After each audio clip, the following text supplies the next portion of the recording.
A paz do Senhor, queridos! Estamos iniciando mais uma videoaula subsídio de seu canal EBD Fácil e Motivadora. E na aula de hoje nós estaremos comentando a lição de número 3 das lições bíblicas jovens, que tem como título O cativeiro motivado pelo desprezo ao ensino.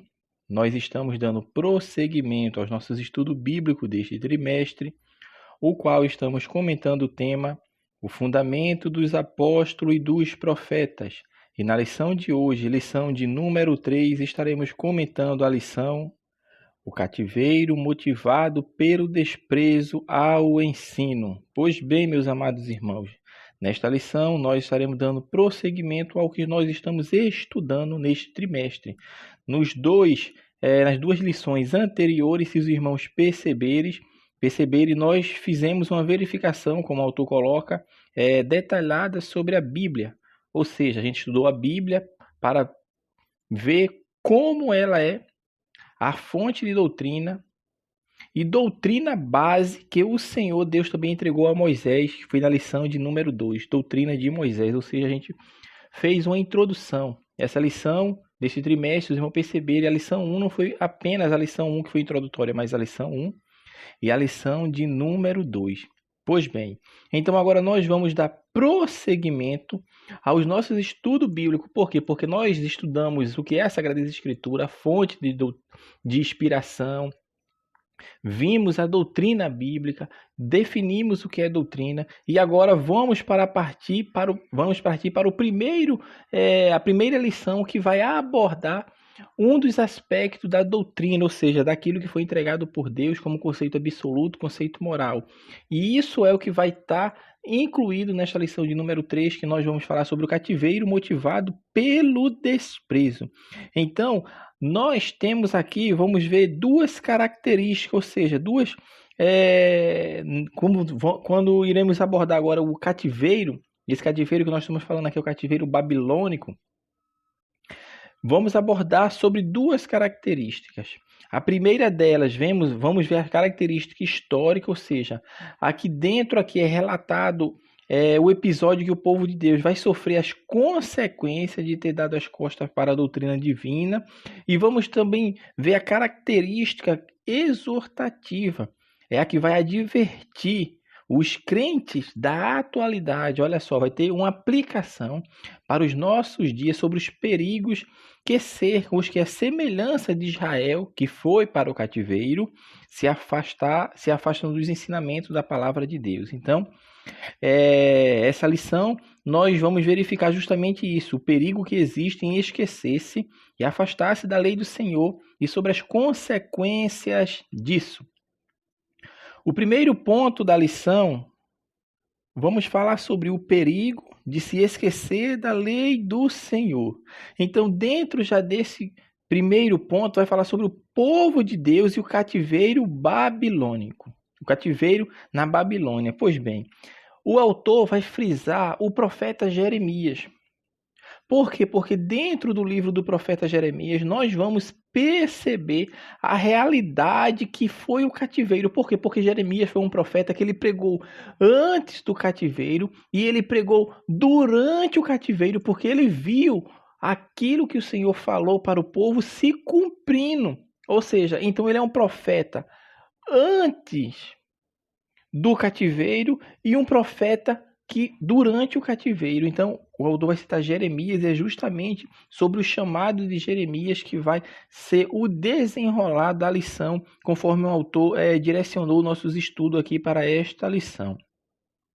E o interessante de se perceber é que o chamado de Jeremias, ele acontece de forma natural, vamos falar assim, nesse sentido natural. Por quê? Porque aqui eu estou falando no sentido, não aconteceu algo miraculoso para Jeremias no chamado dele, como aconteceu com Moisés.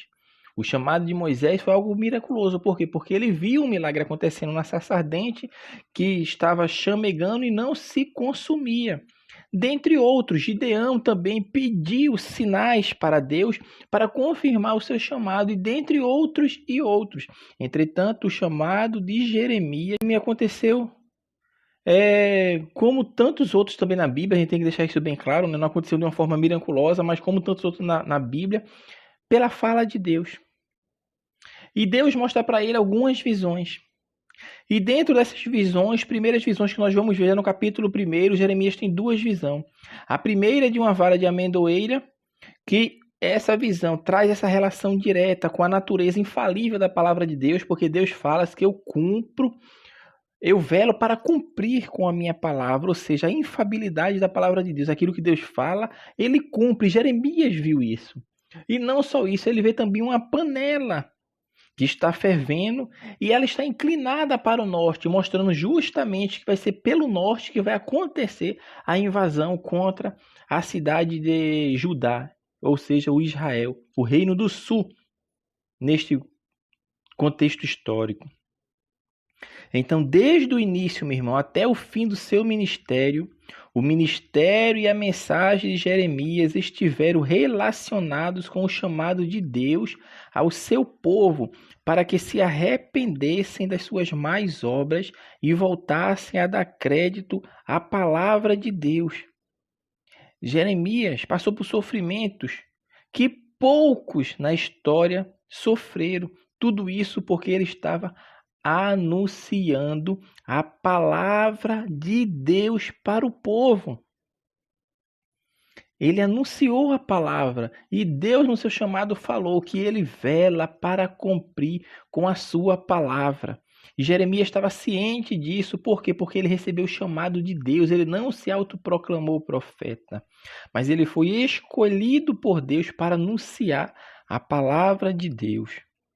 E dentro desse ponto também nós temos que falar sobre o propósito e a causa do cativeiro. Considere, meu irmão, o princípio. Como é que fala em Hebreus 12, versículo 6? Que o Senhor corrige o que ama e açoita qualquer que recebe por filho. O Senhor, meu irmão, ele não desejou o mal do seu povo com o cativeiro, mas Deus desejou o bem. E isso foi demonstrado na aplicação da sua pedagogia. Deus não permitiu o cativeiro do seu povo na Babilônia sem motivo. Não, as coisas não acontecem sem motivo, nem mesmo sem propósito. Ao contrário, este triste e lamentável período da história cumpriu o desígnio de Deus em corrigir o seu povo, disciplinando-o com o objetivo de trazê-lo de volta ao centro da sua vontade por meio do arrependimento. Entretanto, meu irmão, além de Deus mostrar o propósito do cativeiro na qualidade de pai, Deus mostra também o motivo pelo qual ele está corrigindo o seu povo. Pois não há correção sem causa, porque Deus é um Deus justo.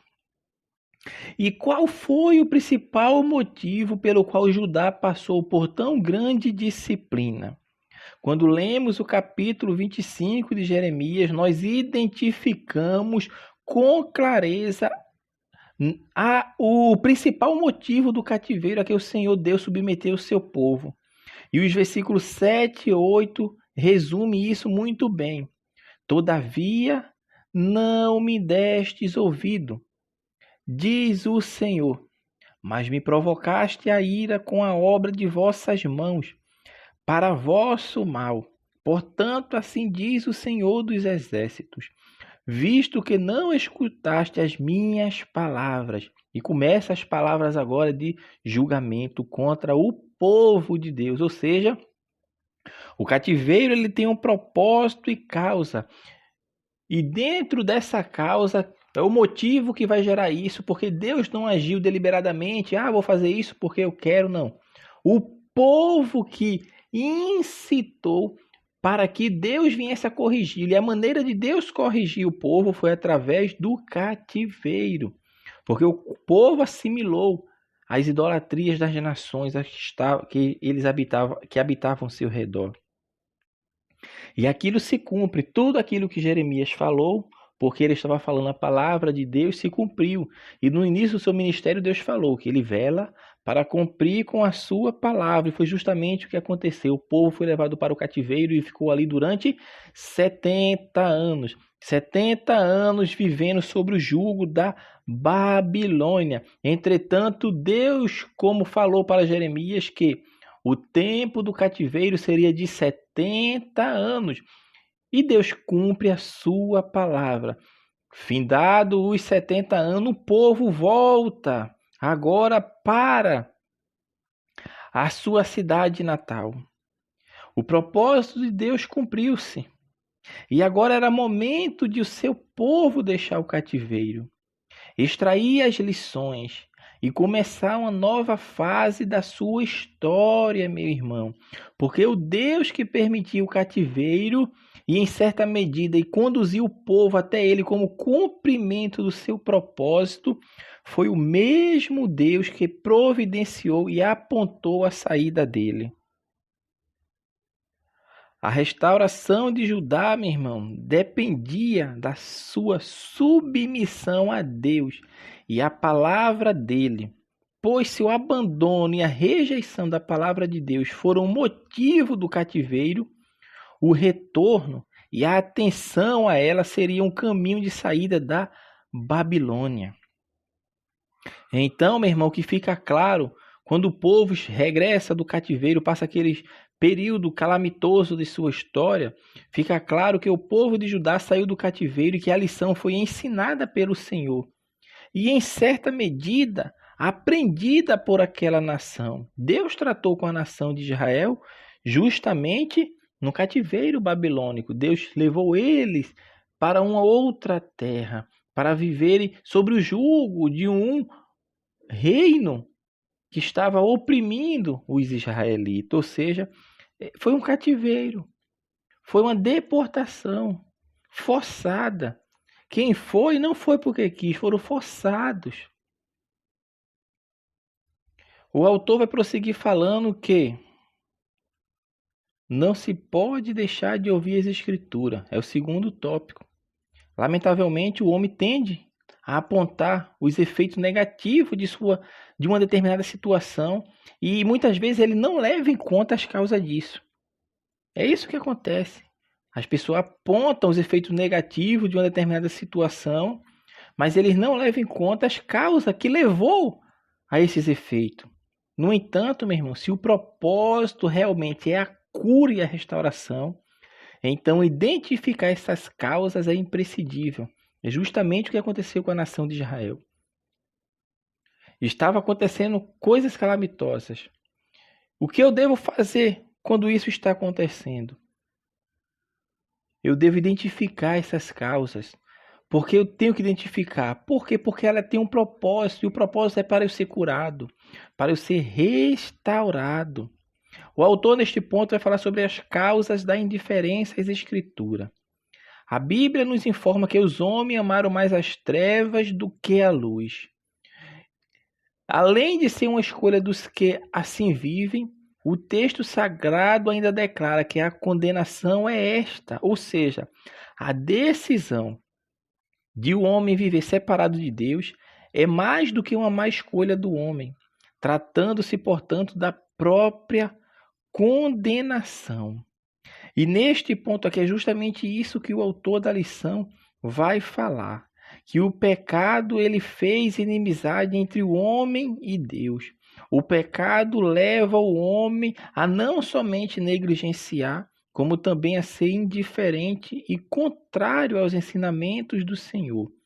E sendo assim, meu irmão, a causa principal de o povo de Deus ter sofrido no cativeiro foi justamente a condição de pecado a que o homem foi submetido pela sua desobediência.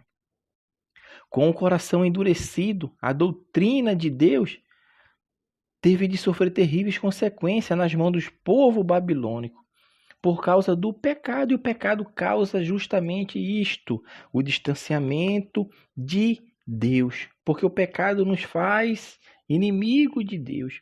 E o homem, desde que caiu, com Adão e Eva, a tendência é sempre se afastar de Deus. O que aconteceu quando Adão e Eva desobedecem ao Senhor. Eles fogem, eles se escondem. Assim encontra-se os homens nos nossos dias e em todos os tempos, mergulhado em pecado e distante de Deus, porque o pecado afasta o homem de Deus. É isso que acontece. Então é neste ponto aqui, as causas da indiferença às Escrituras é justamente isto, a desobediência, o pecado que tão de perto nos rodeia, que nós possamos, meu irmão, entender e compreender que o crente ele tem o Espírito Santo de Deus para ajudá-lo, para auxiliá-lo, para guiá-lo, para orientá-lo a não errar o alvo. E o alvo, como nós sabemos, é a palavra de Deus. Por quê? Porque ela é a única fonte segura, ela é uma fonte genuína de quê? Da doutrina de Deus, da qual estudamos em aulas anteriores. Pois ela é que nos faz obter conhecimento de Deus, pois ela é que nos faz nos entender a vontade de Deus, além de ser ela quem informa acerca do plano de Deus em favor do homem. O homem, ele tem a inclinação para o mal, para o pecado. Por quê? Porque a sua natureza é caída. Mas Deus, pela sua infinita misericórdia, faz com que o Espírito Santo habite nos crentes e faz com que os crentes anunciem a palavra para aquele que não tem o Espírito Santo de Deus, seja alertado e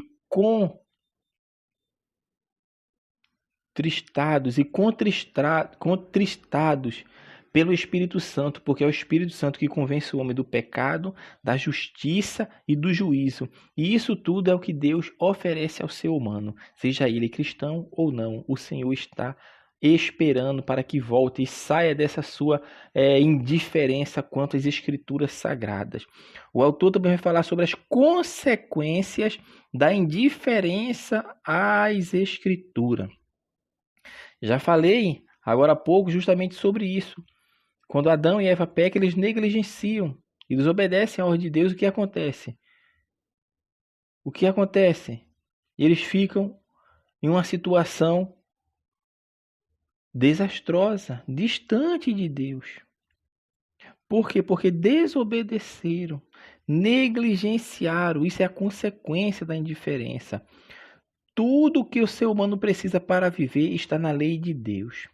E quando o ser humano rejeita, ele é sentenciado a ter uma vida sem sentido e uma vida apequenada. E num primeiro momento, parece que a rejeição aos ensinamentos de Deus atrai consequências negativas ao indiferente. E essa é uma realidade. No entanto, meu irmão, não é toda a verdade, pois de acordo com a Bíblia, a rejeição e a indiferença à doutrina de Deus é a própria condenação. João capítulo 3, versículo 19. Então, a indiferença às Escrituras, ela gera consequências. A desobediência a Deus gera consequências. É justamente isso que o autor está falando. Mas existe o caminho de volta às Escrituras? Sim, existe.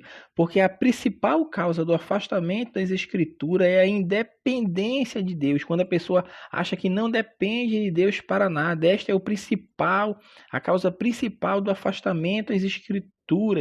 E isso é fruto do pecado. E os efeitos disso são os mais terríveis e diversos. Por quê?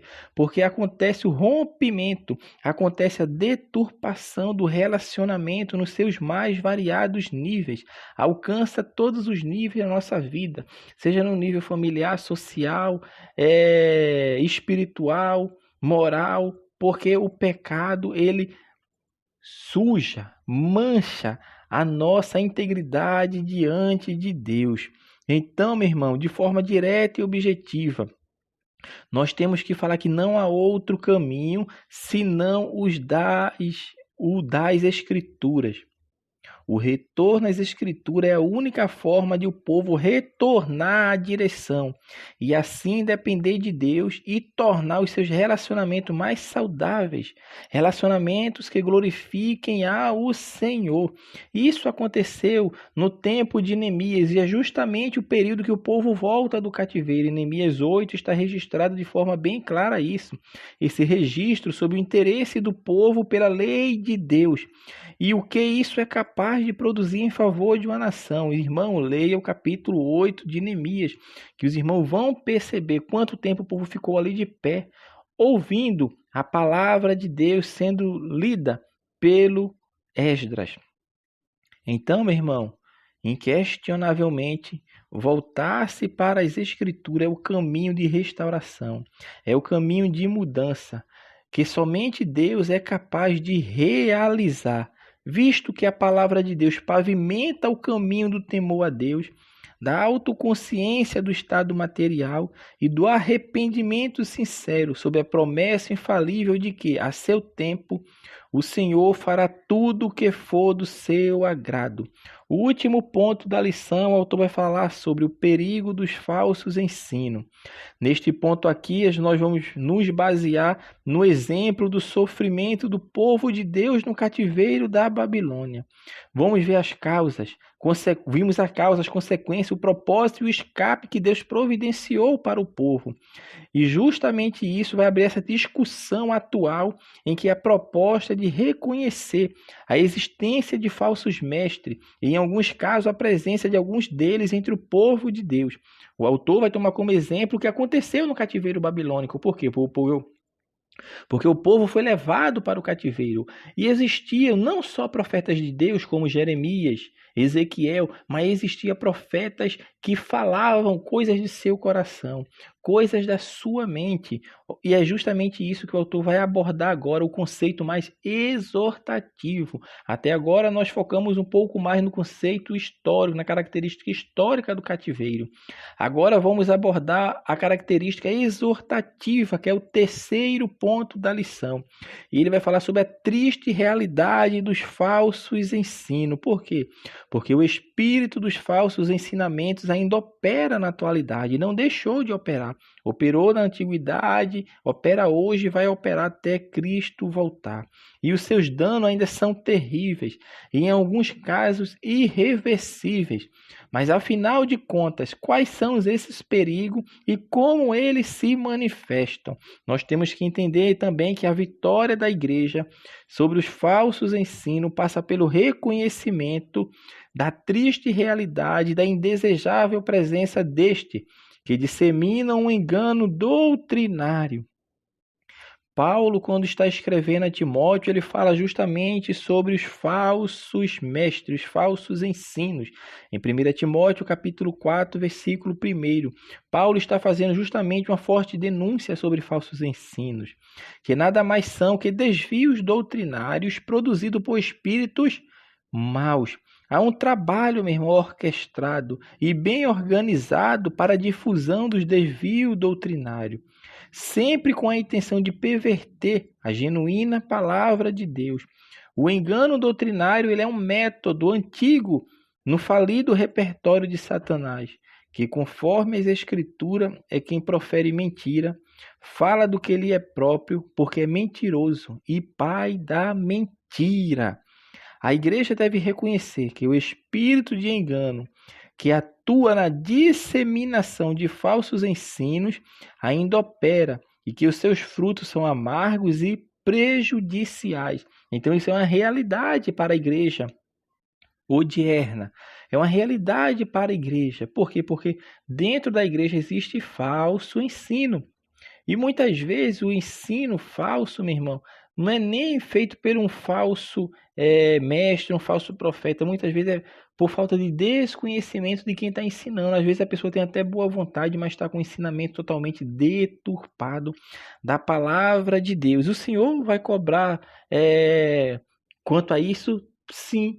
Por quê? Porque a palavra de Deus, meu irmão, fala de forma bem clara. Se é ensinar, haja dedicação. E quando o Senhor fala que se é ensinar que haja dedicação, está falando justamente disso. É sobre o tempo desprendido para buscar, aprender, orar e meditar na palavra de Deus para falar aquilo que a palavra justamente diz. E não algo avesso à palavra de Deus. E isso é importante. Por quê? Porque como é que eu vou identificar os falsos ensinos? Tem um mestre, Como a Escritura fala que existem falsos mestres que estão ensinando aonde? Na igreja. E como eu identifico os falsos ensinos? Quando eu medito e aprendo a palavra de Deus. Quando eu estou mergulhado e aprendendo da palavra de Deus, eu vou conseguir identificar.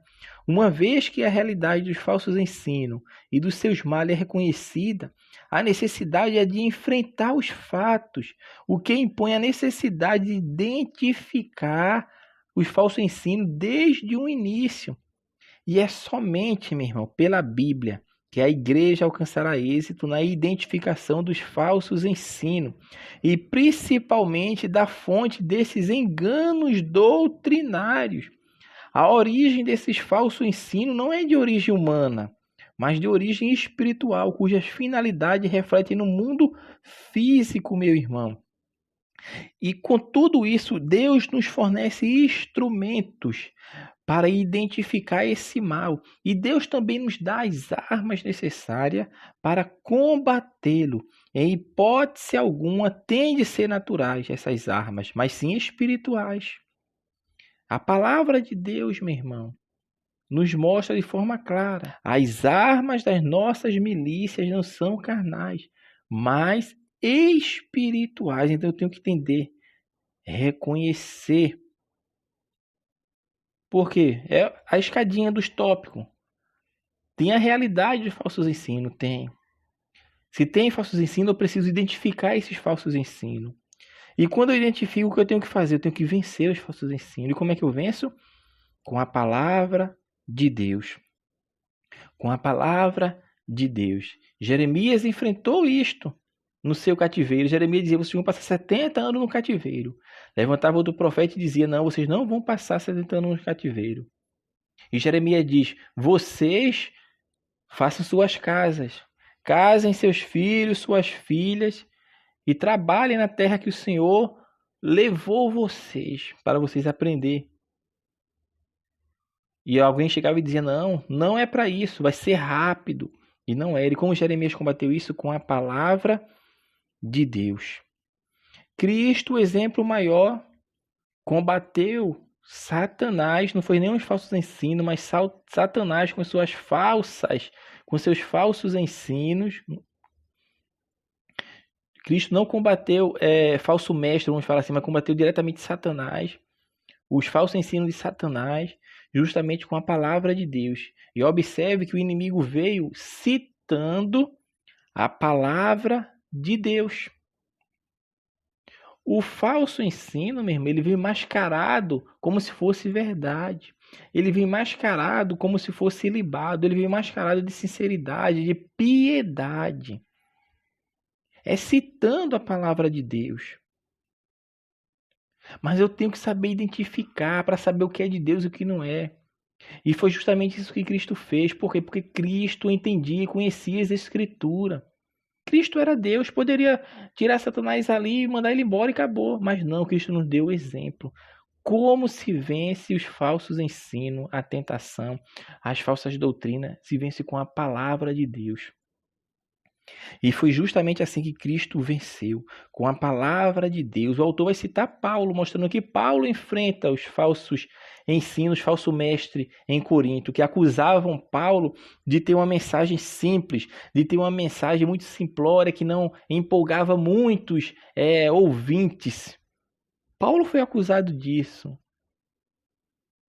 E Paulo combateu pela palavra de Deus, defendendo ali, quem me chamou foi Cristo.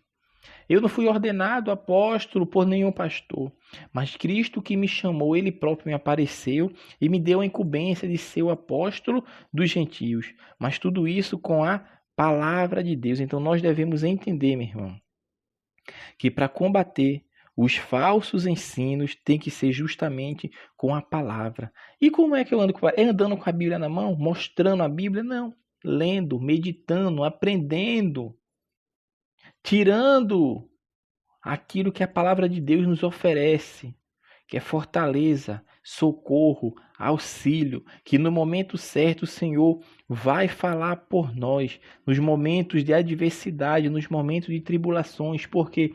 Porque os falsos ensinos vão tentar minar a nossa vida espiritual, vão tentar minar a nossa comunhão com Deus, mas quando eu estou alicerçado na palavra, eu entendo, isso aí é falso. Isso aí é falso. E eu identifico o falso como? Sabendo o verdadeiro. É assim que eu identifico o falso. Se eu souber o que é verdadeiro, o falso vai passar longe de mim, porque eu vou identificá-lo de forma rápida. Então, que Deus abençoe os irmãos. Nós assim estamos encerrando a lição de número 3 das lições bíblicas jovens, que tem como título O Cativeiro Motivado pelo Desprezo ao Ensino. Que Deus abençoe os irmãos e até a nossa próxima aula, se assim o Senhor permitir.